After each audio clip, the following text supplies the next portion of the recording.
Namaskar. Today's topic is on diabetes. Diabetes, which was a rare chronic illness, now we find it a very common, not a disease, it's a lifestyle disorder. 77 million people in India are suffering from diabetes. It's spreading like wildfire. It's chronic, reason being, एकदम से नहीं आती है, it is building over and over a period of time. So that is the reason we call it chronic ailment. Now the thing is, it occurs when there is insulin resistance. Common word spoken by the medical community is there is insulin resistance in diabetes. Now what is this insulin resistance? We need to have, हमें लगता नहीं कि हमने कभी सोचा भी होगा या समझा भी होगा कि insulin resistance what is it after all. See, whenever we take food, glucose is very much required for our body to give us energy. It is required, but excess of everything is bad. So what happens when we eat food? जब भी हम खाना खाते हैं हमारा glucose level high हो ही जाता है. एंड हमारे जो पेंक्रियाज हैं they secrete the insulin, the hormone insulin, for to check the rise in the insulin level, right. So जैसे ही हमने खाना खाया इंसुलिन का काम शुरू हो जाता है to check the level of the glucose. And second is कि जो भी ग्लूकोज है insulin directs the cell to absorb that glucose to give us the energy. अब इंसुलिन रेजिस्टेंस मीन्स कि जो सेल्स हैं they are not accepting the glucose and with the result excess of glucose, the sugar is floating in our blood. इसीलिए insulin resistance कहा जाता है कि insulin अब रेजिस्ट कर, मतलब our cells are not responding to the glucose which is being directed by the insulin कि इसको एब्जॉर्ब कर लो भाई, नहीं एब्जॉर्ब कर रहे हो तो वो ब्लड में घूम रहा है. So this is insulin resistance. So अब क्वेश्चन आता है कि व्हाई इंसुलिन रेजिस्टेंस. हर एक के साथ तो नहीं होता इंसुलिन रेजिस्टेंस, कुछ के साथ क्यों होता है? It's all because we are treating the symptoms and we are not seeing the root cause. What is the root cause? हमें हर टाइम में, every time I talk about the root cause because medical science only treat the symptoms, but we as a person, we as a owner of our own health should see the root cause, and the root cause is our lifestyle disorder. इसीलिए diabetes को lifestyle disorder कहा जाता है. It's not a disease, minded, it's not a disease. ये हम खुद ही create कर रहे हैं. We are creating it ourselves. So the first, अगर हम लाइफ इसकी बात करें लाइफस्टाइल डिसऑर्डर की, तो फर्स्ट द प्राइमरी सेक्शन अगर बात करें and the second is secondary section. Primary section के अंदर अगर हम देखा जाए what is the primary reason for it, the first and foremost is the stress level which is very common. आज की डेट में stress is becoming the killer. I must say that. Stress में क्या होता है, हमारा शुगर लेवल स्पाइक हो जाता है, ऑटोमेटिकली हाई हो जाता है. एंड हाउ नोबडी नोज कि कैसे, ये क्या रीज़न है. It's a reason because I will compare. पहले टाइम में in case you see the hunter gatherers, कोई भी स्ट्रेस आता था, suppose they use to see a tiger, तो क्या होता था, दे नीडेड एनर्जी. तो इंसुलिन रिलीज हुई, ग्लूकोज रिलीज हुआ. ग्लूकोज रिलीज होते ही they got energy and they use to fight और फ्लाई. दो रीजंस के अंदर. तो उनका जैसे ही वो रन करते थे तो उनका ग्लूकोज लेवल डाउन होता था. आज की डेट में क्या हो गया, स्ट्रेसर्स है but in different shapes all together. Stressors may be your neighbour, your wife, your husband, your boss, anything can be a stressor these days, जो आपको स्ट्रेस देता है. अब प्रॉब्लम क्या है, ना तो आप फाइट कर सकते हो ना फ्लाई कर सकते हो. फाइट एंड फ्लाई पोजीशन है ही नहीं, कई बार नहीं हम लोग कर पाते इसको. विद द रिजल्ट जो इंसुलिन हमारा इंक्रीज हुआ था, जो कार्टिजोल एंड एड्रेनलिन जो हार्मोन रिलीज हुए थे जो कि कंट्रोल करते, अब क्या होता है कि वो शुगर लेवल हाई ही रहता है, हम उसको ट्रीट ही नहीं कर पाते, and this is all in the subconscious mind. हमें समझ ही नहीं आता कि स्ट्रेस हमारे लिए क्या रोल प्ले कर रहा है। So this is the reason, इसीलिए कहते हैं कि जस्ट फाइट और फ्लाई, दोनों में से कुछ तो कर लो, लेकिन इमोशनल स्ट्रेस इज सच कि वहां पर हम लोग थोड़ा सा इसको टैकल नहीं कर पाते।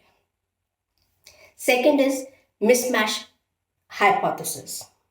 Mismatch hypothesis. Again, I'll repeat. पहले और अब में.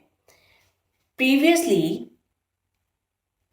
about the food, I would like to emphasize. पहले क्या होता था फूड में? People used to have fiber in their food. Fiber को बहुत importance दी जाती थी. Why?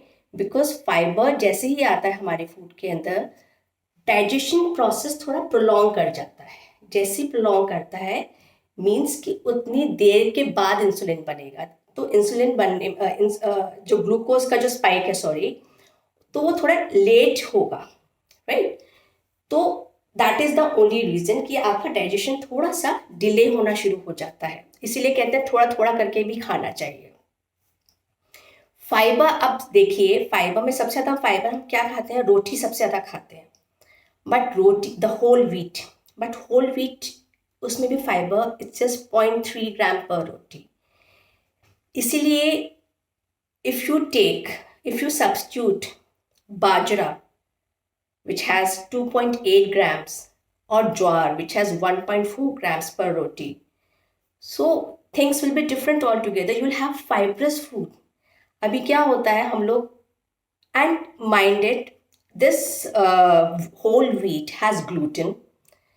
This gluten damages the beta cells of the pancreas. So a diabetic person should avoid having chapatis. अगर लेनी भी है, try to mix bajra or jowar in it. That is recommendable. So this is one thing. The thing is,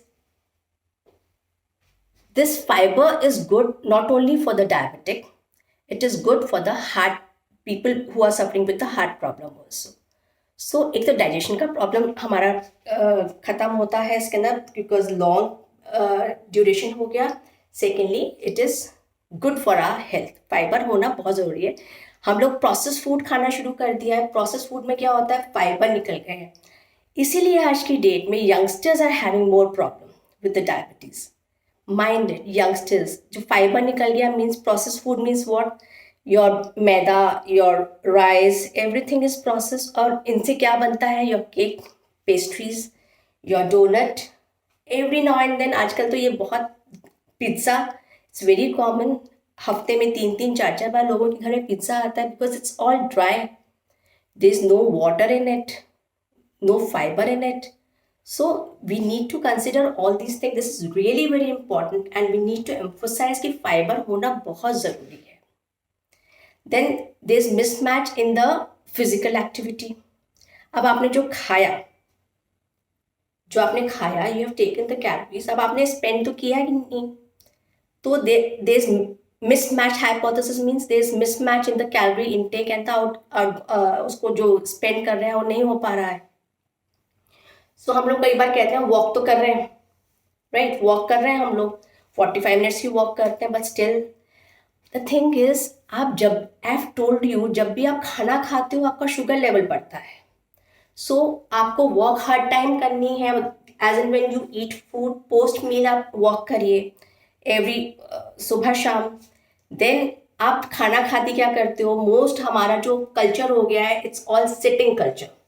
बैठ के हम लोग 8-8 घंटे laptop पे, even students, even kids, even youngsters, any adults, सब लोग आजकल 8-8 घंटे तो लैपटॉप पे बैठे रहते हैं, and that is a killer actually. We need to look up on this, right. ये हमारी प्राइमरी बात हमने भी करी है कि ये प्राइमरी रीज़न है. This is a very important secondary reason. Secondary reason in the sense those who are taking statins, जो कोलेस्ट्रॉल की दवाई खाते हैं.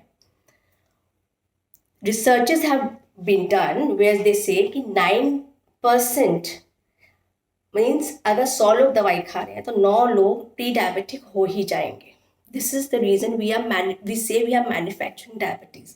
इसीलिए कोलेस्ट्रॉल और diabetes they are going simultaneously. I have been repeatingly saying all this because cholesterol, as I have told you in my previous video, it's very normal.